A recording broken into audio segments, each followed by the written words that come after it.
Welcome to an episode of Jazz Sports Talk. Welcome to Week 8 of the 2025-26 college football season. We're about halfway there. And still a lot of question marks out there. Still quite a few undefeated programs going on. Franklin is no longer head coach at Penn State after losing to Northwestern at home. That was it. They had enough. I think one of the main reasons why Franklin was let go, his huge inability to win the big matchups. He continued to really struggle hard against Michigan, Ohio State, and then, of course, Oregon as well. So, and then, of course, getting embarrassed by UCLA and Northwestern at home. That was it. He was done. Indiana is proven to be a legit program this year. I mean, they had a really good season last year, don't get me wrong. But they went into Eugene and handled business. I didn't think they were they were up to that level, but they proved me wrong. And I have to give it to them. Texas came out on top in the Red River. Got put right back in the poll with that big win over Oklahoma. So last week, I ended up going 8-4 in terms of my overall, and most of them I was not shocked. Illinois once again could not withstand a better quality team. Got blown out by Ohio State in their rivalry. I picked Mizzou for the upset against Alabama. They were hanging around, but just couldn't match the mentality of the Tide. And they would make sure they were just ahead slightly enough to ensure that Mizzou couldn't come back. Mentioned earlier, Indiana going into Eugene and knocking off Oregon, manhandling the Ducks. I mean, I picked Texas in the Red River, and even though every aspect was picking Texas in that game, and I always say always go for the other one, but Oklahoma was the better ranked team. Texas looked inconsistent at times. But, Texas was able to handle that. The Irish knocked off NC State quite easily. Texas Tech was all over Kansas. Nebraska edged out Maryland. And I picked the upset of Auburn over Georgia in the Deep South oldest rivalry. Georgia, once again, proving me wrong. I picked against them against Tennessee, but I picked them against Alabama. So Georgia always seems to, screw me over somehow. I picked USC over Michigan. I picked Arizona and knocked off BYU. And BYU controlled that game from the first whistle to the last. And Arizona didn't have much to go for to stake their claim. And BYU is sneaking in there into the conversations, but they're just the outlier because everyone's focused on Iowa State for a time frame, but they're starting to drop out. Now Texas Tech is taking that lead role. Well, BYU just kind of hanging around. And then Arizona State goes into Utah, and I said Utah will make sure Arizona State was not going to do to them what Texas Tech did to them in Salt Lake City. Not to mention Leavitt was out, so the entire Sun Devils offense was out of whack. And Utah just manhandled the Sun Devils in that one, putting the Utah back into the conversation maybe in the Big 12. And then LSU escaped South Carolina. Two dueling quarterbacks, but that LSU offense right now is sputtering. It has some issues. But I'm going 8-4. Like I said, I lost that Alabama-Mizzou game. Indiana, Oregon, of course, I lost. Georgia, Auburn, and, of course, the BYU, Arizona. I picked a few upsets, and those upsets I lost. It's nature of the beast. For Week 8, once again, I have another 12 games for your enjoyment this weekend. As with most of my games, these teams all at least have winning records, 4-2 or better, and a lot of key showdowns. We'll kick things off in Nashville as 17th-ranked Vanderbilt, fresh off their loss to Alabama. They've had some time off. We'll take on LSU, who is struggling but still in 10th at 5-1. See how LSU has been struggling in SEC play, beating South Carolina and Florida, but 10 points each, but losing Ole Miss by 5. So there is some So whispers in the wind that LSU could be in trouble in First Bank Stadium against the Commodores. So right now, Pavia doing extremely well, over 1,400 yards in the air, 14 TDs, 4 picks. Plus, he has over 350 on the ground and 2 additional TDs. While Nussmeier is struggling mightily. I mean, he still has a lot of yards of over 1,400. But only 9 touchdowns and 5 picks. And that is the intimacy of this LSU offense. Is Nussmeier is not making those decisions he was making last year when they had very good games. And it's part of this Tiger offense. Durham hasn't even reached 300 yards with 2 touchdowns. So the rushing attack is lacking. Nussmeier is trying to force throws, making errant throws. It's one thing after another. The defense is decent. I mean, yes, the past 2 games they coughed up more 20 points plus. But the highest so far they coughed off like 24. So they have the capability of shutting down things. But they also have the capability of putting points on the board. And Vanderbilt has a defense that can fluctuate from game to game. I have a feeling that this game, maybe they might show up, but the past 3 weeks they've been coughing up at least 21 points in 2 victories. So their offense had to outpace the defense. And I don't think Vanderbilt's offense will be able to do that against this LSU defense. This LSU defense is very tight-knit. Maybe not as good as Alabama's, but definitely would give Pavia and the Commodores some trouble in this matchup. Analytics favor Vanderbilt at 60%. They also give them a 2.5 spread advantage on the Vegas line. I'm looking at this, and yeah, I want to say Vanderbilt in all aspects, just because it's one of these games that I think it could be what says on paper what's going to happen. But LSU needs to get a quality win under the belt, take on a ranked opponent like Ole Miss, and actually come out on top. I mean, they did against Clemson, but I think they need something else, and I think LSU is going to find ways to escape Vandy with the W.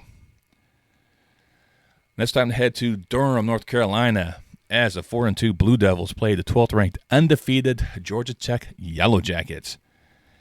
And Kings coming in there, not a lot of yards passing, only 970 yards with 4 TDs in the pick, but he also has 440 yards on the ground with 9 touchdowns. He is the intimacy of this offense.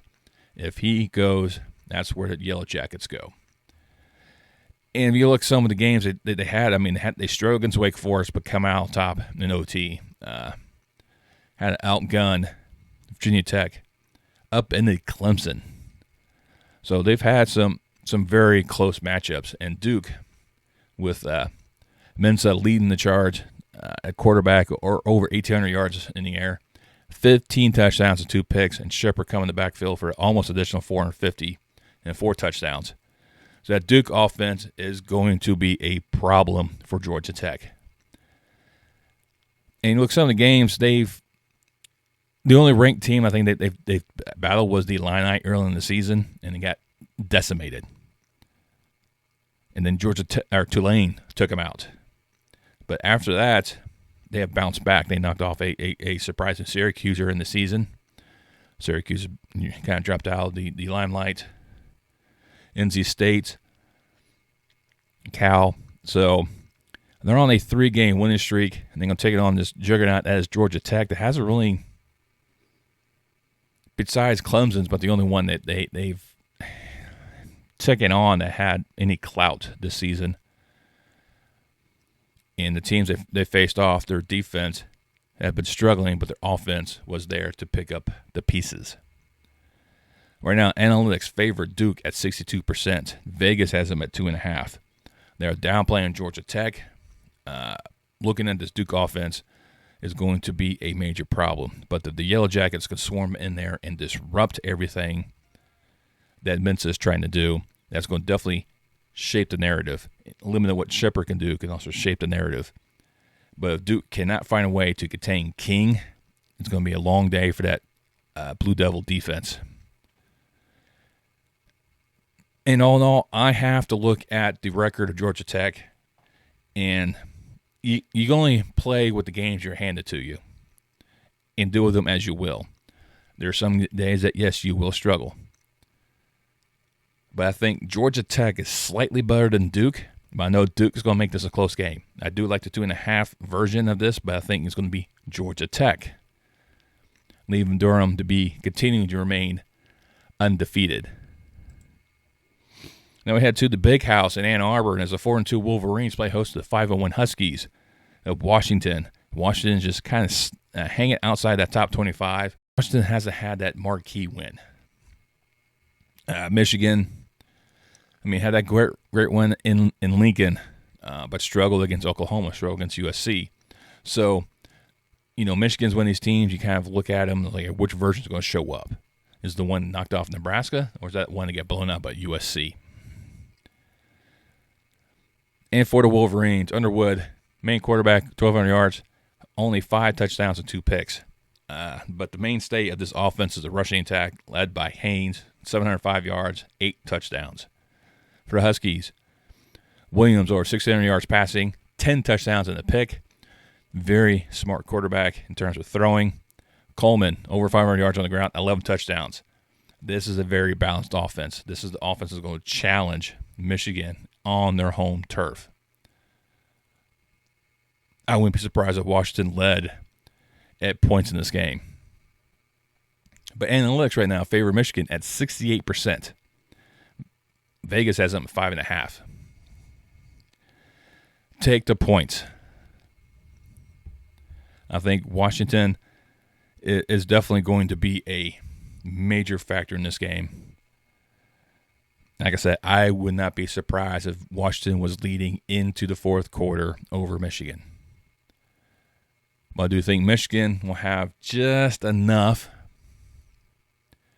to edge out and probably win in overtime, probably by 1 point. But I am taking Michigan to win at home. Now, I have a huge Big 12 showdown between a couple of middle ground competitors right now in standings. You have the 5-1 Houston Cougars taking on the 4-2 Arizona Wildcats. Now, Arizona's had some tough losses recently. Going into Ames, Iowa, and not coming out, and then Ames in Iowa State just struggling afterwards.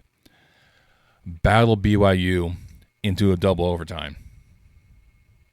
So they had the opportunity to knock off the Cougars, but failed to do so. I saw Houston, who took on Texas Tech, and struggled. The defense held firm for a while, only allowing Texas Tech to get field goals, but after a while, that Cougars defense couldn't withstand the full might of the Red Raiders. Now, Fafita is going to be another issue for that Cougars defense. He has over 1,500 yards passing, 15 touchdowns and 4 picks. Mighty comes out of that backfield over 400 yards and a touchdown. So the rushing attack for the Wildcats is definitely lacking, but Fafita and Mighty are going to be a dual threat running attack that the Houston has to worry about. Because if you take away the receivers for Fafita, he's going to find ways to create plays on his own. For the Cougs, Wigman, over 1,200 yards passing, 8 touchdowns, 2 picks. Connors comes out of the backfield for 400 yards on the ground and 4 touchdowns. Balanced offense will be a issue for Arizona to mess with. You saw that, and they had those issues with BYU and Iowa State at the time frame. But they can handle it like they did with Kansas State. Analytics, that's a slight edge to Houston at 51%. Also, Vegas gives them at 1.5. I think this is a pick'em game. I think this is going to go kind of down to the wire. I like the Wildcats in this one just ever so slightly. I think just because of Houston's play against Texas Tech and against a good offense, they struggle. But the defense is going to be tested a lot by this Wildcat offense. And you see how the Wildcats can step up to the game and try to challenge if necessary. And you look at Big 12 standings, Arizona, even though they're further down the pack at 1-2 overall, a win here, boosting them back up, still about 2 games out at the top, but still within distance. But I'd like Arizona to win on the road.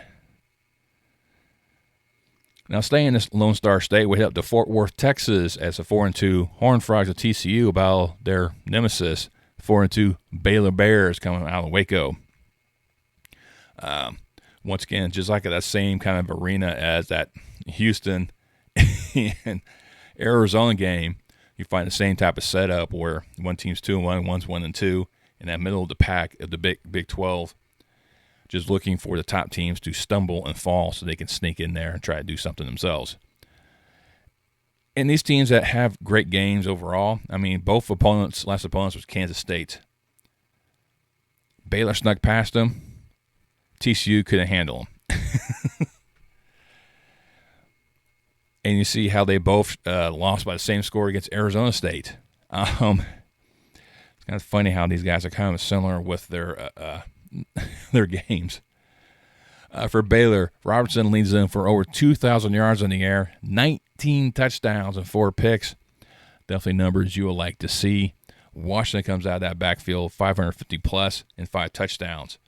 Hoover for the Horned Frogs, almost 1,900 yards in the air, 18 touchdowns, 6 picks. Definitely got to keep those picks down because you look at almost like a 3-2 type of – trying to think of a better analogy there, but about 3-1 in terms of touchdowns interception ratio. And Barnes, almost 300 yards, 285 to be exact, and the touchdowns. The rushing attack for the Horned Frogs is definitely lacking. That's just something that's unusual for TCU offense. They've always had a very good rushing attack. So a little lackluster in the running attack, which kind of bring the TCU numbers down right now in Big 12 play. And this is where they get their losses, and that's part of the issue as well. They need to bounce back. Maybe they win here. Who knows? Analytics-wise, favor TCU is 64%. They also, Vegas likes them at 3.5.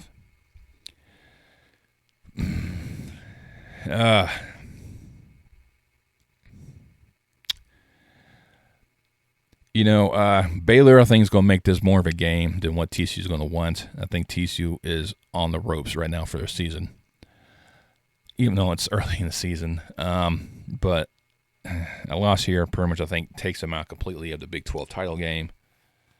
Then just worrying about which bowl they play for at the end of the year. So I think that may be an extra motivator to try to get them, fired up and maybe charge this game a little differently. I seriously want to go with Baylor on this one. I just think they're just better suited. I mean, you saw what they did with SMU, double overtime, swept them out. Auburn, they battled back after earlier game miscues. Arizona State, they battled them, even lost, 1-point win over K-State. So there's good and bad things with this team. But I think there's more good than bad than what TCU has right now. But like I said, TCU is probably coming in this matchup looking to try to make a statement. This might be their statement, not quite the statement win they really need, but a statement game that they need to kind of preserve their Big 12 season. And I think TCU is going to be able to sneak out, but I do think it's going to be less than 3.5. So I probably would take Baylor for the points. But Horned Frogs squeaking out with maybe a 1-2-point victory. A huge showdown over there at Athens, Georgia, as 9th-ranked Bulldogs take on the 5th-ranked undefeated Ole Miss Rebels in a huge SEC showdown. Ole Miss being one of the 3 teams undefeated on top of the SEC, and Georgia being one of the handful of one-loss teams right behind them. Now, of course, Georgia had that loss to Alabama, so they're already looking on the backside anyways. And Georgia needs this win to kind of keep them in conversation for the SEC title game, which I think Georgia always seems to find themselves into. Kirby Smart always finds a way to get the best of his players. But you see, Ole Miss kind of struggled the past couple games.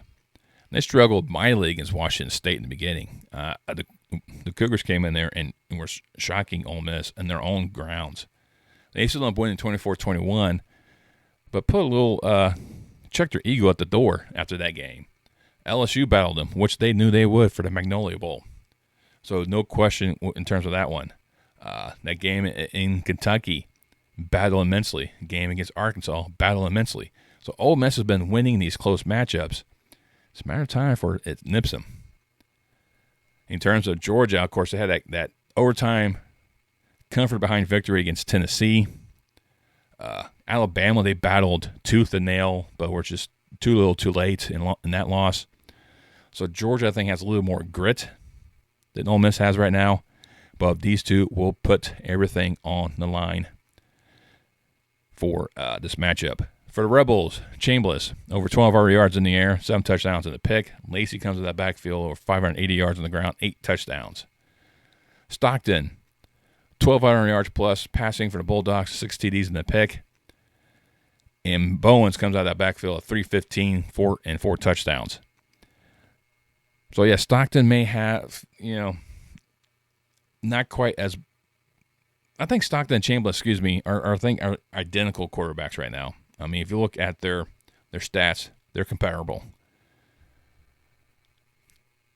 Rushing attack, more Ole Miss. Defense, I think, is probably more Georgia. But this should be a hell of a showdown for that late afternoon on ABC. Georgia, 70% analytics. I mean, that's just – and then Vegas gives them 6.5. I'll take Ole Miss for the points. But I do like the Bulldogs be able to edge out the Rebels in a key SEC showdown. Let's head over to the Mount West and the mountains of Idaho as Boise State 4-2 take on undefeated UNLV. Yeah, you heard me right. UNLV is undefeated. Now, who have they really taken on? Nobody really. I mean, the biggest win right now is UCLA, and that's not saying a lot. But UCLA is on a 2-game win streak right now after firing their coach, so who knows? I mean, the struggle against Sam Houston still up winning. The struggle against Miami, Ohio still up winning. The struggle against Air Force still up winning. And you see what Boise State's done. They haven't really done much of anything. They had that loss against South Florida at the beginning of the season. Notre Dame, they couldn't really do much with the Irish. So when Notre Dame or when Boise comes up against teams that can challenge them, they struggle a bit. Air Force, but the only different one there, they were able to control. They were out to pace the Falcons compared to what UNLV did. UNLV had to come from behind to beat Air Force. And for the Rebels, Colandre, over 1,400 yards in the air, 10 touchdowns, 3 interceptions. Thomas comes out of the backfield, 570 plus with 6 touchdowns. For the Broncos, Matson, over 1,500 yards in the air, 11 touchdowns, 5 picks. Comparable to Colandre. And then Riley comes out of the backfield, almost 500 yards and 5 touchdowns. So UNLV has a slightly better rushing attack. Passing attack-wise, I think it's comparable. More times you pass, more times you get yards, more chances you get intercepted. So that kind of balances out with UNLV. I mean, defense-wise, I think Boise State is going to be a problem. They hampered Notre Dame quite a bit, but Notre Dame was able to finally break free, make some key connections, dictate the game as they see fit. But Boise State's defense always seemed to try to clamp down that Irish offense. And they did quite well at that aspect.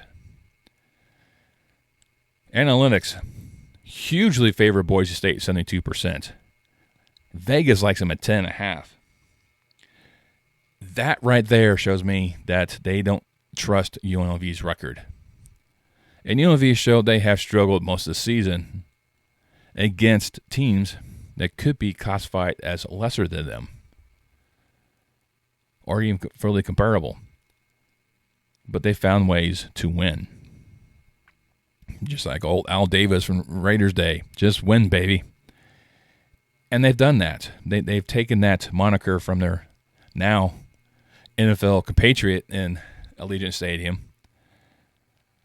and used it. They found ways to win. And it's not pretty, but it's victories. And unfortunately, when it comes to polls, looks are all what they seem to care about sometimes. I'm taking UNLV to go in there and edge out Boise State. I think this is going to be an ugly game. Boise State's defense is definitely going to give UNLV offense fits all day. And I think the offense of Boise State is going to give UNLV's defense fits all day. But there's going to be moments where the script gets flipped. Instead of getting field goals, somebody's going to get touchdowns. And it's going to keep this game close. I think UNLV at the end of the day is going to find ways to squeak out to the victory to remain undefeated. Next time, head to Virginia for a Sun Belt clash between 5-1 James Madison and 4-2 Old Dominion. Right now, James Madison sent undefeated in Sun Belt play. Sun Belt right now is the only conference that still maintains divisions, so they got that one-game lead over four programs in the East. In some of the key games, going in taking on Louisiana, knocking them off, struggling against Georgia State but still up winning, battling Georgia Southern quite handily. Same thing with Liberty. They gave Louisville a run for the money earlier in the season. When I was looking at Old Dominion, they got blown out by Marshall, but dominated Coastal, got past Liberty. Outgunned Virginia Tech. That's one of their marquee wins right now with the win over Virginia Tech. But all in all, not doing much since then. For ODU, Joseph leads the Aero Assault with 1,400-plus yards passing, 13 touchdowns, and 6 picks, a 2-to-1 ratio. Not good aspects for this team to try to maintain something. But he also comes out almost 500 yards on the ground with 6 touchdowns. Once again, a dual threat aspect that needs to be contained. And like I said, James Madison's defense can do what Marshall did. We'll find ways to do it.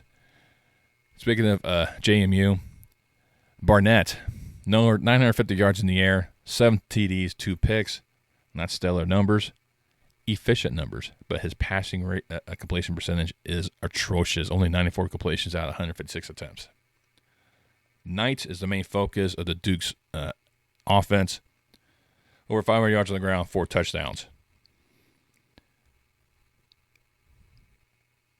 James Madison's offense is a struggling aspect, but their defense is part of the main aspect. Louisville so far is about the only one to really rack up anything past, in the 20s. So Old Dominion's going to find some issues there. But analytics like the Monarchs at 54%, but Vegas likes the Dukes at 1.5. I think this is a pick'em game and the other Commonwealth Cup battle in Virginia. Not to take away from Virginia Tech, but this is the other one. I like James Madison in this matchup. I think they're going to be their defense is going to be the key factor in this game, and they're going to continue to maintain their pace for that Sun Belt East crown. Now we head to Tempe, Arizona, as the 4-2 Sun Devils will take on the undefeated 7th-ranked Texas Tech Red Raiders. Now, Leavitt is scheduled to come back against Texas Tech. He wasn't there last week against Utah. This is why that offense struggled immensely. And Leavitt's a big part of it. 1,000-yard passer, 8 touchdowns with 3 picks. Brown comes out of that backfield for 570-plus yards, 2 touchdowns.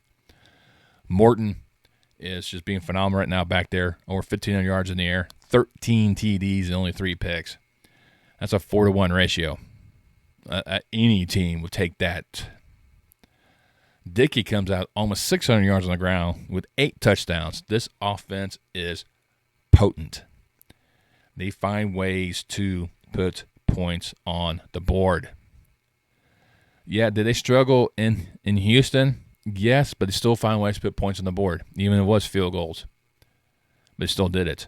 They went to Salt Lake City and just demolished Utah. Something that Arizona State couldn't do, and I knew they wouldn't do.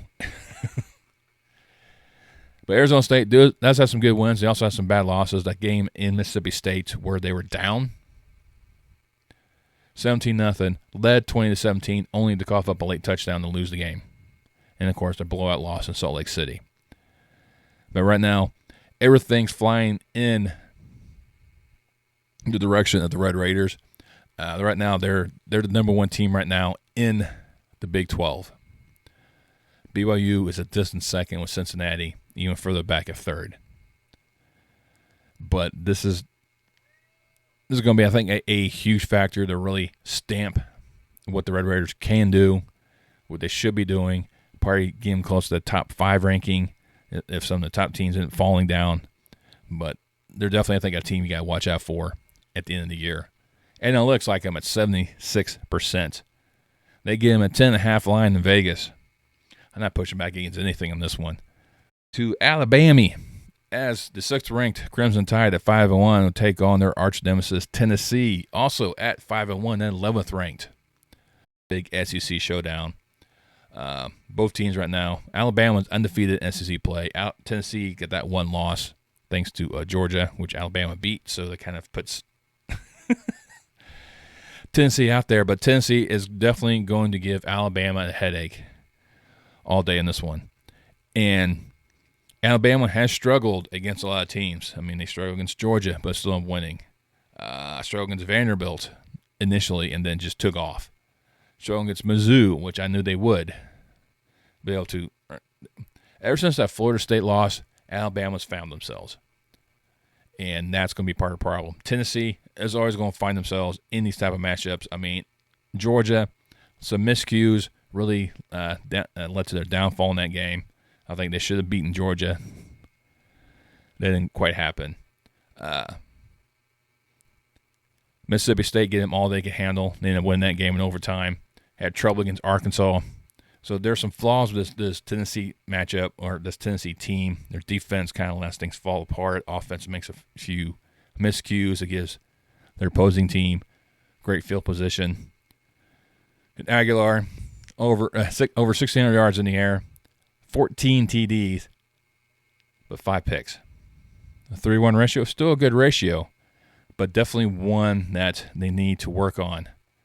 Bishop comes out of the backfield, 480-plus, 5 touchdowns.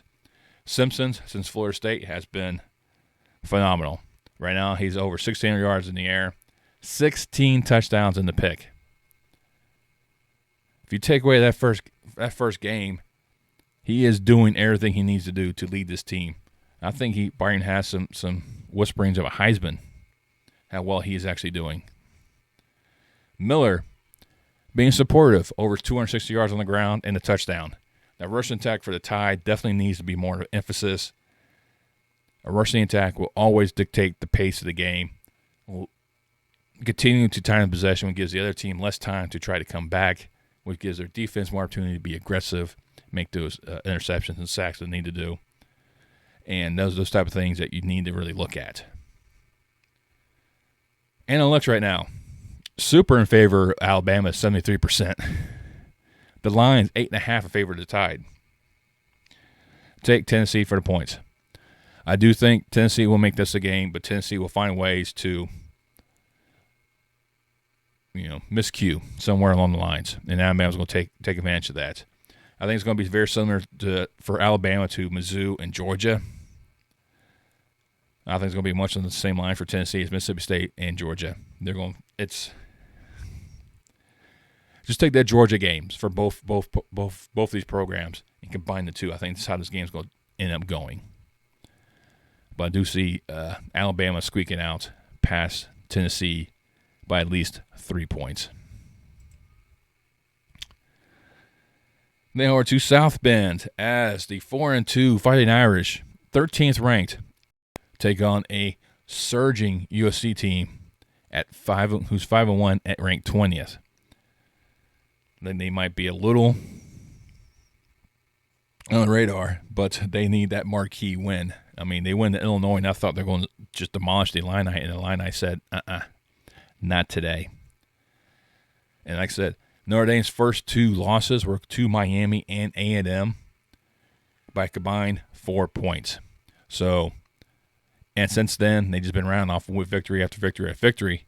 But if you look at it, who they've really taken on. I mean, Boise State, I'll give them some kudos for that one. That's always a tough team to play, regardless. Arkansas, they made Arkansas look like they were, like Arkansas Plain Bluff or something. I mean, they had like almost no business battling them. Can this defense continue to go like they did against, Boise State, NC State, just shut down USC's offense? No. They're going to move much like Purdue did, much like A&M did, much like Miami did. They will move through that Notre Dame's defense.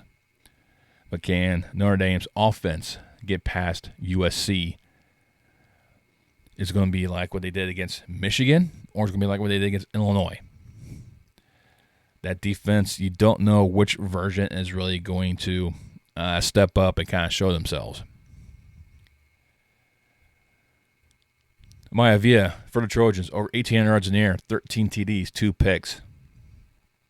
Jordan's over 550 yards on the ground with 5 touchdowns. Carr, ever since those earlier games, has really fine-tuned his abilities. Or 16 yards in the air, 13 TDs and 3 picks. Love comes out of the backfield with 530 yards on the ground, 8 touchdowns. The Trojans got to try to contain this Irish rushing attack, and that's going to be a very hard thing to do. But I think Carr's going to find themselves running a lot until they can establish that run. And once things start to bounce out, Carr's going to find ways to pinpoint his receiving, because he does pass out the ball quite a bit. Maivia is going to find opportunities to scorch the Irish defense. No question about that one. I think Jordan's going to be able to bust out a couple of big plays. Right now, analytics hugely favored at Notre Dame at 69%. The line favors the Irish at 7.5. No. I don't know who is making up these numbers. I mean, you look at who they've taken on. No, Notre Dame is going to cough up more. I would take USC for the points, plain and simple. I'm going to tell you straight. I'm an Irish fan. I would tell you this team is not ranked 13th in the nation. They don't deserve a 7.5-point spread against USC. They have not really defined anything in their victories that would constitute me to go, okay, yeah, there's definitely a team to worry about. This is as much of a must-win game for Notre Dame as for USC. I think USC has a shot here. I really do. So I would definitely say Notre Dame should be on upset alert. Most definitely. But notice I said upset alert. I still think the Irish are going to end up winning this game. They're going to get tested, and this time things are going to go their way, unlike what happened against A&M. This is going to be that A&M game, take 2, 8, but this time Notre Dame's going to find ways to actually win that game. I think they're going to win this game probably by 3 points. So I am taking Notre Dame. It's going to be close. Let's end things off with the holy war out there in Utah between BYU and Utah, as the Cougs, undefeated 15th ranked, take on 23rd ranked Utes at 5-1. Right now, I think BYU is highly underrated. Note, they've not really taken on anyone tough. I mean, Arizona part of their biggest victory thus far this season. That's why they had a bigger jump in there. But otherwise, they're kind of flying on the radar right now. Definitely should think they'd be higher than 15, maybe close to that 12, 13 mark. I don't know, maybe them and Notre Dame should really switch positions. But, it's a thing to being overlooked. Utah, I mean, they looked horrible against Texas Tech and have bounced back since. That offense is really starting to click now, and it's going to be an issue for the BYU defense.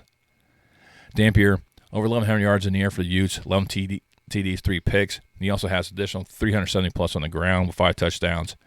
Definitely something that Cougars defense has to contain. They did it quite well with Fafita. They need to do it again with Dampier. Brockmeyer for the Cougs, over 1,200 yards, 8 TDs, 3 picks. The mainstay is Martin coming out of that backfield for 650-plus and 4 touchdowns. Now, Cougars offense is a ground and pound, wear you down type of thing, and can the Utes defense really get back there? Can Daly shed the blocks, and get to Brockmire to add to his sack total. Right now, he has 8 for the season. Definitely a beast to worry about. Try to get back there. Right now, analytics has a slight edge to BYU at 51%. But Vegas likes Utah at 3.5. This is definitely a pick'em game if you ever want to figure that one out. And it's going to be tough, really. Can Utah duplicate what they've done the past 2 games against West Virginia and Arizona State? Or will they come out flat like they did against Texas Tech? And for BYU, they've had struggles against Colorado, against West Virginia, against Arizona. But they've won those games. BYU is also invoking that mentality of just win, baby. They don't care on the style points. They just care about the victory at the end of the day. As long as they get those victories and keep moving up those polls, then you worry about style points. But I think this is going to be a huge matchup for the Big 12 showdown, with both teams sitting there on top of the Big 12. BYU, of course, being undefeated in conference play. Utah at 2-1, just outside of the 3 undefeateds. I'm taking BYU in a very close showdown in this classic rivalry. Ready to go. Those are my 12. Which pick do you think I got wrong? Which one do you think I'm just talking the side of my mouth? Which game do you think I should have covered? Let me know down in the comments below. Let's mix it up. The more we mix it up, the greater boost the YouTube algorithm, the almighty YouTube algorithm we must pay homage to ensure our frontal cortexes are loaded with the quality videos that we greatly enjoy, including an old man rambling about sports or funny babies that get in videos. If you like this video, hit that thumbs up. Greatly appreciate it. If you want to continue to support this channel, one great way to do that is to subscribe. Now, if you do, does it cost you a dime? Which definitely something you need to do in today's economy. All you do is hit that subscribe button, click that bell icon, turn notifications on next time I post any more content on my channel. And I'll see you next time. Chat Sports Talk.